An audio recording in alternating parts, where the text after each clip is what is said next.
जादुई घड़ा। एक दिन एक घड़ा बेचने वाला सपनपुर गांव में आया। उसका नाम भीमा था। वह जोर जोर से आवाजें लगाने लगा, घड़े ले लो घड़े, रंग बिरंगे घड़े, घड़े ले लो घड़े, रंग बिरंगे घड़े। भीमा बड़ी मेहनत से घड़े बनाता।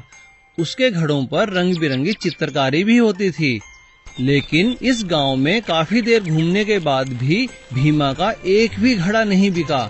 भीमा परेशान होने लगा, अरे यह क्या, सारा दिन बीत गया लेकिन एक भी घड़ा नहीं बिका।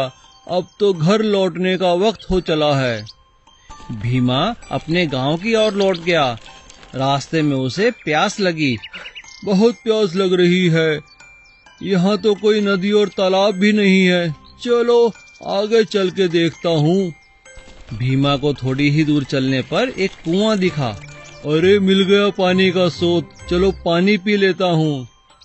भीमा कुएं के पास पहुँचा तो देखा कुएं में रस्सी तो है पर बाल्टी नहीं है। इसीलिए उसने अपने घड़ा रस्सी से बांधा, पानी निकाला और पी लिया। पानी पीकर भीमा ने घड़ा वहीं छोड़ दिया। यह घड़ा यहीं छोड़ देता हूँ, गांव वालों के भी काम आएगा। अगले दिन भीमा फिर गांव में घड़े बेचने आया। घड़े ले लो घड़े, रंग बिरंगे घड़े। उसकी आवाज सुन सभी लोग घरों से बाहर आ गए और उसके घड़े तुरंत ही बिक गए। भीमा हैरान था। जब भीमा खुशी खुशी घर लौटने लगा तब एक महिला बोली, लो भाई प्रसाद लो। किस बात का प्रसाद है बहन? आप नहीं जानते, हमारे गांव में पानी की बहुत कमी थी। इसी कारण सब बहुत परेशान थे। हम सब गांव वालों ने कुएं की पूजा भी की थी। और जानते हो, सुबह एक जादुई घड़ा कुएं में मिला। कोई नहीं जानता कि वो वहाँ कैसे आया, मगर ये सच है, उस घड़े के आने से कुआं पानी से भर गया है। पंडित जी ने बताया कि ये जादुई घड़ा एक सच्चे मन के यात्री ने रखा है। हम सब ने उस यात्री की लंबी उम्र और अच्छी सेहत की कामना और पूजा की है। ये उसी का प्रसाद है। अब भीमा समझ चुका था कि यह और कुछ नहीं, उसके द्वारा सच्चे मन से रखे घड़े की ही करामात है। राजू और उसकी पत्नी बहुत गरीब थे।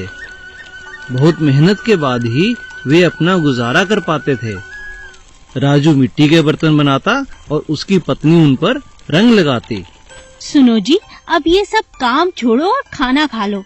इतने दिन बीत गए, एक भी बर्तन नहीं बिका। ना तो अब हमारे पास पैसे बचे हैं और ना खाना। आकर खाना खा लो, नहीं तो ये भी ठंडा हो जाएगा। आता हूँ, क्यों परेशान हो रही हो? सब ठीक हो जाएगा। तभी उनके दरवाजे पर कोई खटखटाता है। कोई है? भिक्षा दे दो बेटी, कई दिन बीत गए, कुछ नहीं खाया। जरूर। राजू की पत्नी ने अपनी थाली दरवाजे पर खड़ी बुढ़िया को दे दी। ये लीजिए माँ, भोजन कीजिए। बुढ़िया बहुत खुश हुई और भोजन करने लगी। बेटी मांगो, क्या चाहती हो? तुमने एक भूखे का पेट भरा है। तुरंत बुढ़िया देवी में बदल गई। मैं तुम्हें 3 वरदान देती हूँ, तुम जो चाहोगी वही होगा बेटी। सच देवी माँ, धन्यवाद। मैं अपने पति के साथ सोच समझकर वरदान मांगूंगी माँ। अरे आओ मालती, कहाँ रह गई? जल्दी आओ, खाना ठंडा हो गया है। अभी आई। बुढ़िया के जाते ही मालती दौड़ती हुई अपने पति के पास आई। बड़ी खुश लग रही हो, क्या बात है? देवी माँ ने हमें 3 वरदान दिए हैं। अब हम जो चाहेंगे वो मिल जाएगा। जानते हो, वो बुढ़िया नहीं, स्वयं साक्षात देवी माँ थी। अरे छोड़ो, ऐसा कुछ नहीं होता। चलो खाना खा लेते हैं। दोनों खाना खाने बैठते हैं। कितने दिन हो गए, कुछ अच्छा नहीं खाया। काश हमारे पास कुछ स्वादिष्ट खाने को होता। तभी तरह तरह के स्वादिष्ट पकवान उनके सामने आ जाते हैं।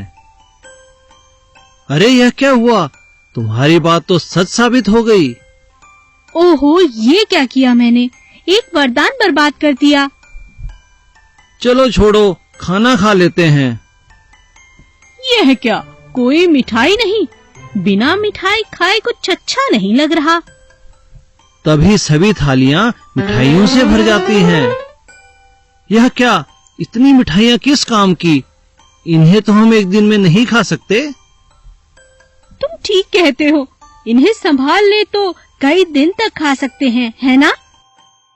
ऐसा कहते ही सारी मिठाइयां एक बड़े कनस्तर में बंद हो गई और देखते ही देखते तीनों वरदान खत्म हो गए।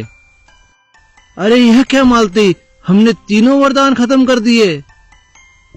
हाँ जी, बातों बातों में तीनों वरदान चले गए और हमें पता ही नहीं चला। बैंगन की सब्जी। एक गांव में एक लाला जी रहते थे। उन्हें खाने का बहुत शौक था।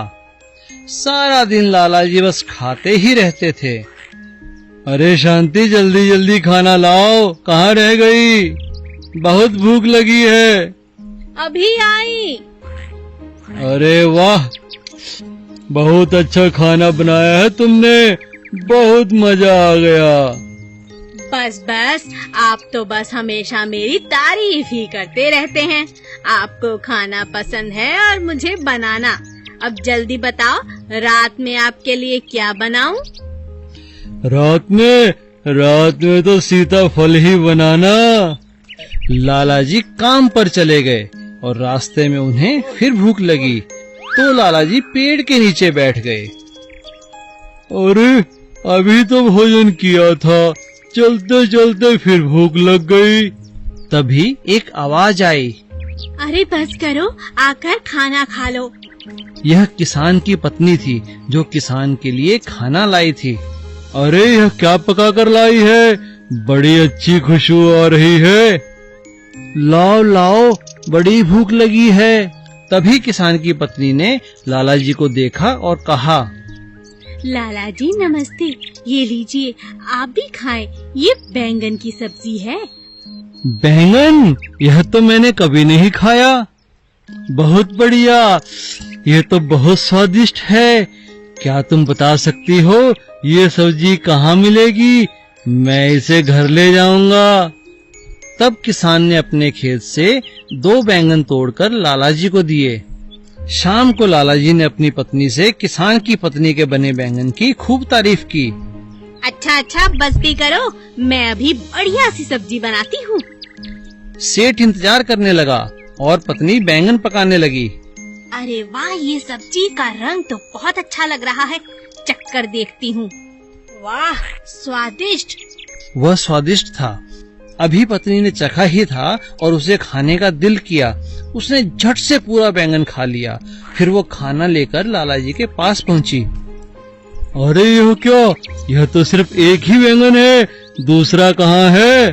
जी वो चखते हुए एक बैंगन का तो पता ही नहीं चला, मैंने खा लिया। क्या कहा? बैंगन खा लिया? यह क्या किया तुमने? आखिर तुमने पूरा बैंगन खाया कैसे? पत्नी ने तुरंत बैंगन उठाया और खा गई। ऐसे।